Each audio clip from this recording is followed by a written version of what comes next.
Hello, friends. Happy Halloween. Or, if you're watching this in the future, happy whatever day it is. Insert whatever you feel like. It is I, Lady Mac, author Carissa McIntyre. And today I have a yummy, spicy Halloween story for you.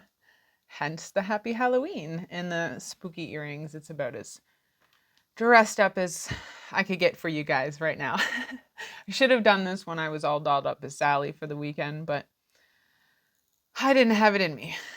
All right, guys, this is a short story that I wrote a few years ago, and it is free to read. You can find it on my website, ladymackxo.com. Just sign up for the free stories.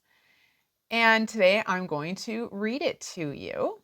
It is called A Halloween Surprise Party, and it is a Halloween story with a twist. So sit back, get your pumpkin spice, get your pumpkin shaped vibrators, and enjoy. Sammy surveys the room around her, taking a swig of her drink as she eyes up the other partygoers in costumes, some of them done up to the nines. Everyone happy and eager to be at the Halloween party tonight. The music is pounding through her, the bass making it hard for her to hear anything going on around her. But that doesn't matter because she isn't talking to anyone at the moment anyway. She stands alone by the bar area, slowly sipping her drink, just taking everything in. She can't find the friend that she came here with, which is frustrating, but also annoying because her friend is dressed in a bright pink cheerleading outfit that matches her own, so she should be easy to spot in the crowd. Being left alone here dressed like this wasn't exactly what Sammy had in mind when she came to the party, especially in these fuck-me knee-high socks and short frilly skirt. But she's trying to make the best of it while waiting for her friend to return from wherever Sammy had lost her to.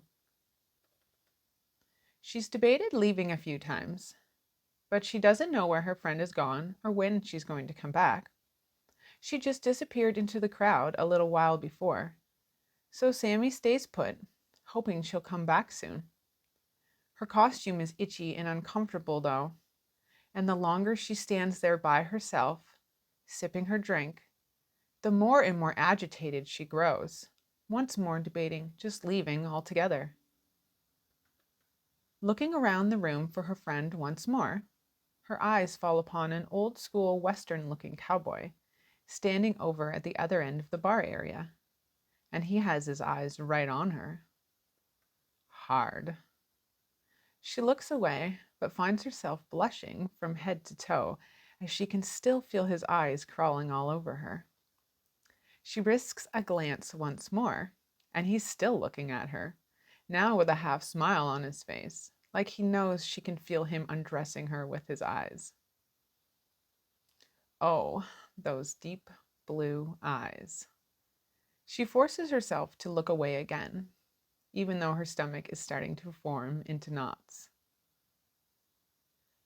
She finds herself growing antsy now, wondering where her friend went, wondering how long she's going to be standing here alone for, and she's starting to have trouble breathing.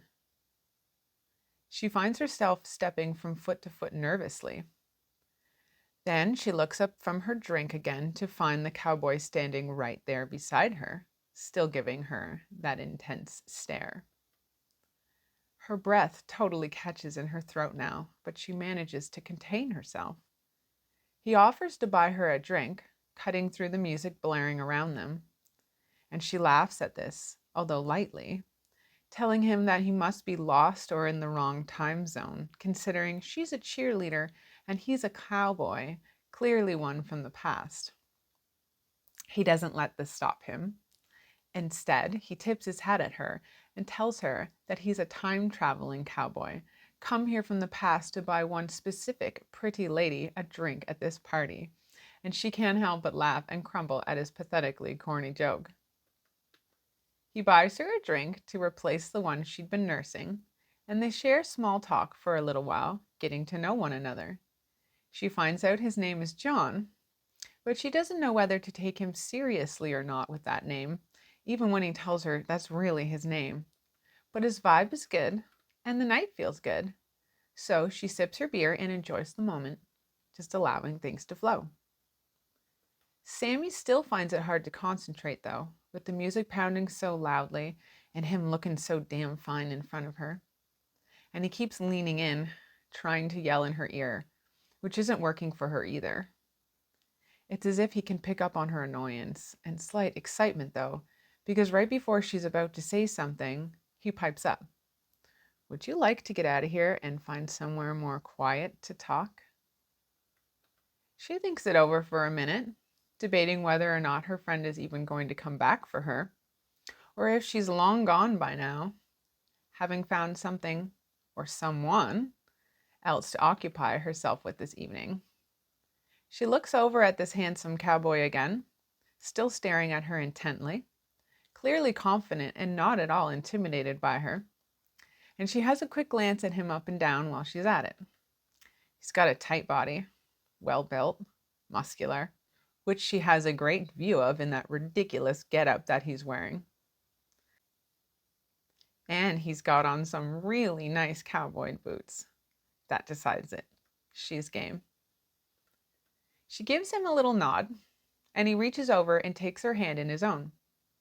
His hand is rough, not unlike a cowboy's would feel, and he rubs his thumb along her palm, making her stomach tighten up in knots and feeling like it's full of butterflies. She gives him some credit that maybe he isn't entirely a pretty boy under that costume after all. He leads and she follows, her hand still tucked inside of his, and he makes his way between the crowds of people, maneuvering them to the hallway. Once there, she sees that they could go outside to the back patio and possibly find some privacy there amongst the partygoers and some trees.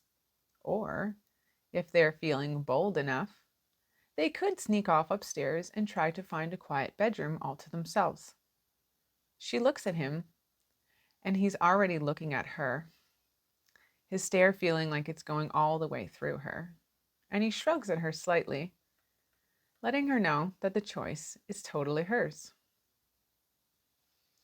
She thinks it over, debating her options, and then she decides to be a little on the daring side tonight. Why not?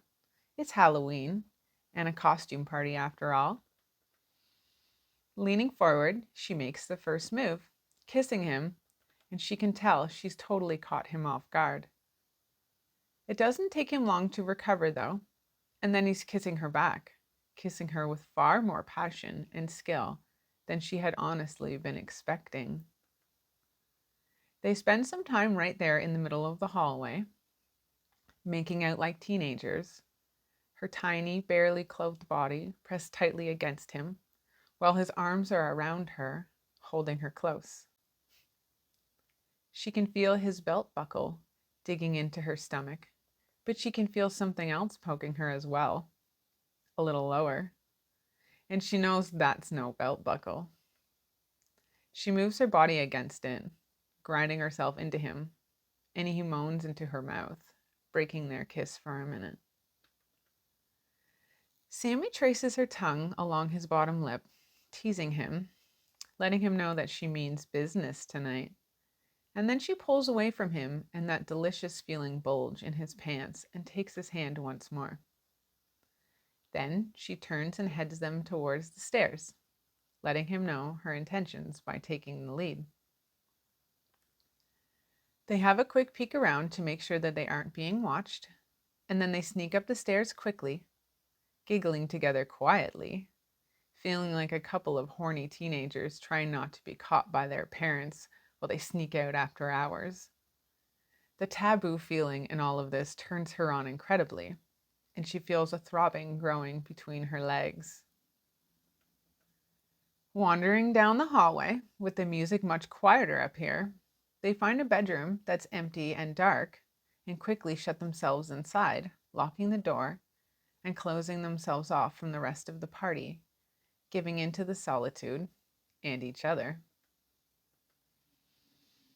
Her emotions are running haywire right now.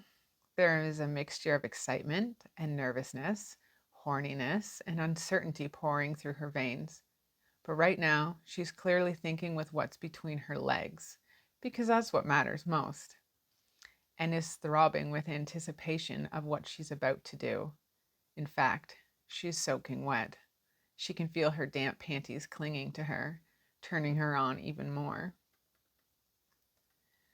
Sammy doesn't give herself any more time to second guess what she's doing. She takes a deep breath, and then she closes the gap between them and kisses him again, pressing her lips and her body up against him. His lips are still warm and slightly wet from their makeout session at the bottom of the stairs, and she grinds her hips into him, wanting to feel all of him against her scantily clad body, dying to know what's next, what he's got inside his cowboy pants for her. All right, YouTube, I'm going to clip it there before it gets way too spicy and I get in trouble. But if you want the full story, of course, you can find it at ladymackxo.com. Sign up for my free stories. Or you could head on over to OnlyFans, and I think for about $3.50 or $5 a month, you have access to, I think at this point about 15 steamy stories that I read in full with no censorship. All right, guys, author Kristen McIntyre here. Thank you for putting up with some of my absence recently as I deal with some health issues, but I appreciate you so much, and I'm so glad that you're here. Much love.